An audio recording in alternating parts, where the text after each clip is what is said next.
welcome to part 7 of Zelda II: The Adventure of Link. In this part I'm going to be going through the Maze Palace. So obviously it's going to be in that maze that we visited in the previous video, and that's where I'm headed right now. Gotta go through these screens first though.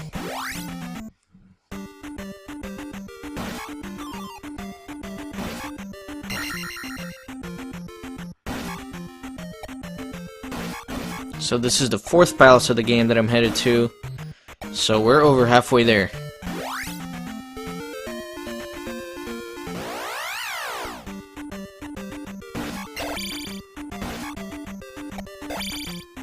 These guys are so frustrating to hit sometimes, because they'll always close their eye right when you're about to smack them.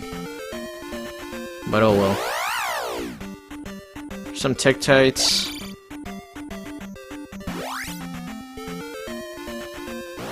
Just running into a ton of monsters here. There's a ton on this screen, and I think I killed them all. If you kill them all, you get a bunch of experience, so might as well since we're already here.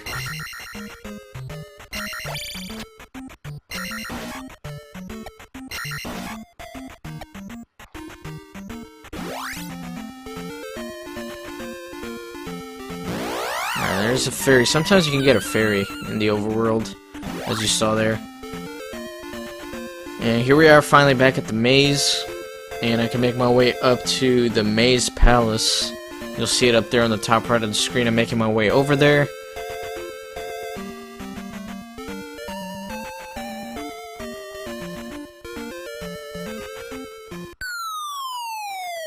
So over here is where we got that magic container earlier. I could have saved it and gotten it right now instead of earlier, but oh well. It was useful having that extra magic earlier on.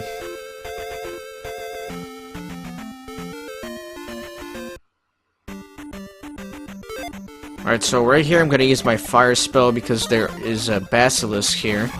It's an enemy. We've encountered it before, but I don't think I mentioned it. It's these guys here. They're called basilisks.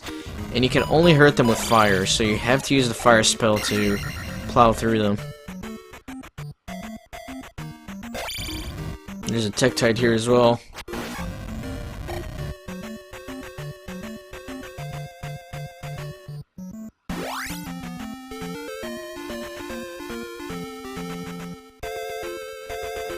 So I'm almost at the palace here.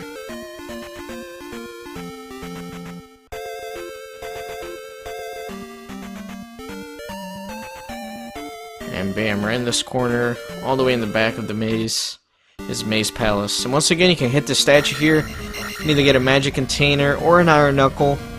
If you don't like what you got, you can always leave the screen, come back in, hit the statue again. So first I'm going to go all the way right. Eventually I'll backtrack and go left, as you'll see, but there's a bunch of stuff I need to get here towards the right. The screen can be a bit of a pain. The Stalfos drop down in this little hole. It's very difficult to fight them there, so usually you want to bait them to jump up before you hit them, or else you could just get smacked. See, it would be very difficult for me to fight him like this, so I want to bait him to come up there and then just destroy him.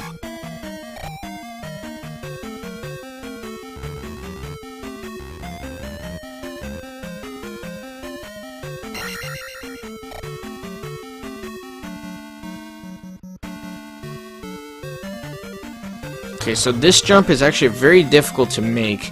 If you're not confident, you can use the jump spell to make sure you get it, but you'll barely make it if you jump right.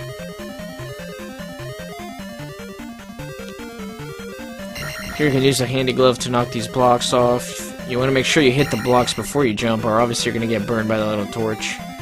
And that Doom Knocker just fell into the lava, poor guy. He was so focused on throwing his mace at me that he just stepped back into the lava. And one more time, if you hit that statue right there, you can get either a magic potion or an iron knuckle. It's a very risky statue to hit because you saw you didn't have much space there, so if you got an iron knuckle, it would have been a difficult battle just because you can't really move around that much. So unless you really need the magic, I recommend you don't hit it. And here you can drop down, and if you just hold right, you can go to this platform here.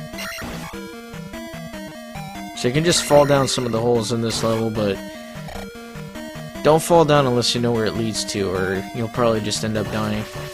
Here's some more bubbles that you can farm for experience. You can leave the screen and come back in if you want to farm experience that way, like I showed in a previous video.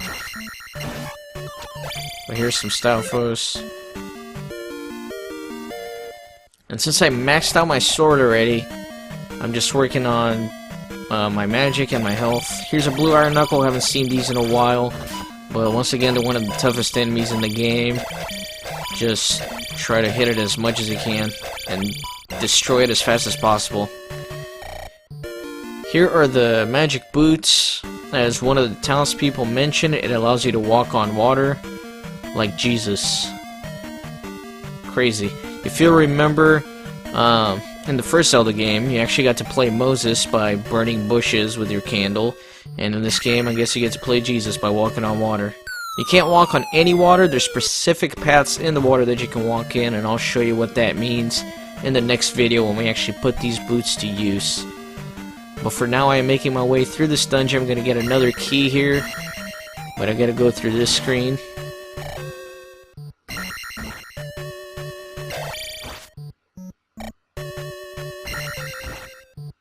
And there's a key all the way to the end here. Be careful of this bubble. It will try to come out here in this little last part and smack you. So just be patient. And that statue there does not have anything, unlike most of the other statues that you encounter in this dungeon.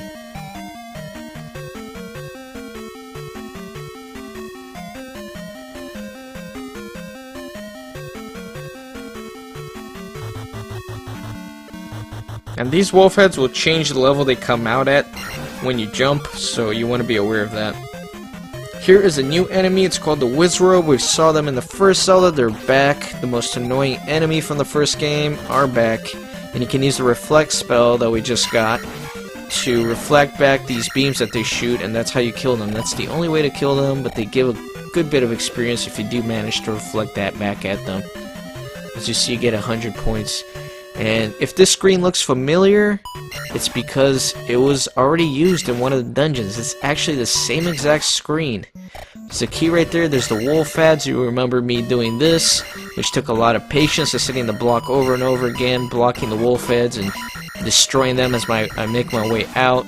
Once again, you can use the jump spell and jump up to do this faster. You can make a little staircase with the blocks and get back up to the top and run across. So, just as Peter Jackson recycled that shot with the tree in Isengard falling down, it seems the makers of this game recycled this room. If you know what I'm talking about, God bless, leave a comment so I know you're cool. And speaking of Lord of the Rings, be sure to check out my channel. I eventually intend to do some Lord of the Rings games. There's not that many good Lord of the Rings games, I don't think. Such a great movie, such a great franchise, but the games are really kind of lacking. But there are some good ones, and I will play through those eventually.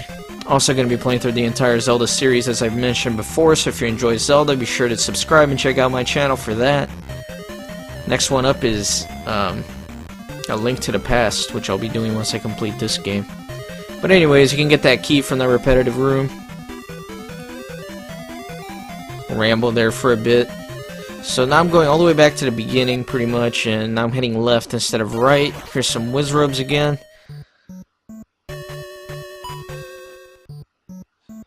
And if you want to have the patience for it, you do want to kill them since they do give 100 experience points. It's a good way to farm up your experience. And here you have to use the jump spell to get the key that's up there, or else you can't progress any further. You want to time this so the bubble doesn't come down right when you smack the block with your upward thrust. So you can kill the bubble and grab the key so you can progress onwards.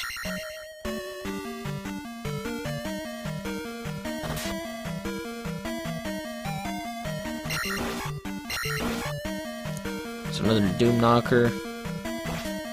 Strange name, Doom Knocker. Sounds much more menacing than what the enemy really is. This room is almost like the other one, but not quite. There's no wolf heads. There's this points bag here. Just that Doom Knocker. But there is a key also, if you keep smacking this way. Painstakingly slow.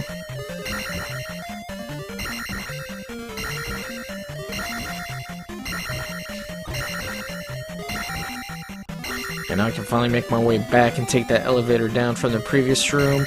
I don't know what I'm doing here. Really, the best way is to just build a little staircase and go back up so you can just run across without having to smack all these blocks, because that does take a long time.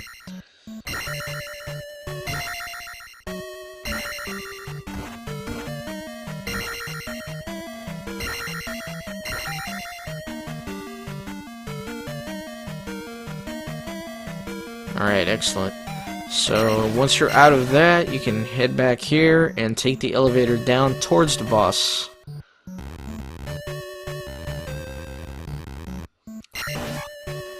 And again, don't forget to manage your experience so that you get the most amount of experience possible once you do defeat the boss of the dungeon and put the crystal in the statue.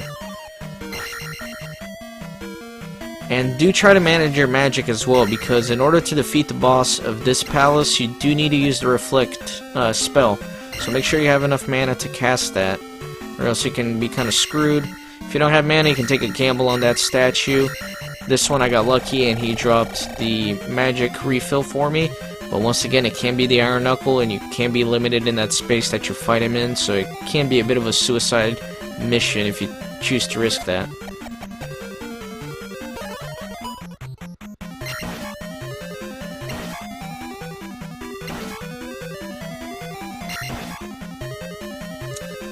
So I want to try to make sure I level up to that 2200 before I get to the boss. That's why I'm taking my time to kill these wizrobes. Because I believe that next up is going to be 9,000 for me to get to the next level. So then I can just get a free 9,000 experience points. Don't get greedy and try to kill the Mew here, like I did right there. That's very risky. You can fall down into the lava very easily if you try to do that. There's a few more chances for you to level up before you hit the boss. Some Stoffels here, some points bags, and I think there's a couple Iron Knuckles coming up as well. You can definitely use your jump spell. But remember, don't use the jump spell if you're about to run out of magic, because the boss is coming up and you're going to have to use that reflect shield. So there I leveled up, and now I need a little less than 7,000 experience points. And that's how much I'll be getting once I place the crystal in the statue. I got lucky there, got my magic refilled.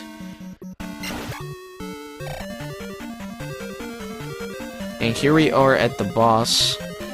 And this boss is called Karok. Strange name. But he looks like a giant wizrobe almost. And it's a pretty easy boss battle. You want to stay towards the middle and just reflect his spells back at him. Use your reflect spell before you enter the boss battle to make things easier on yourself.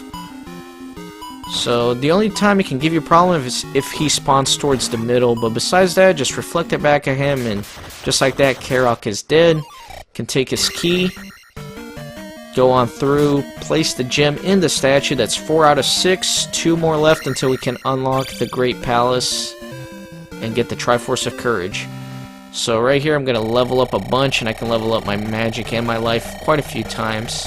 But that's it for this video. Thank you very much for watching, and be sure to join me next time where I will continue this adventure through Zelda II: The Adventure of Link. Thanks again.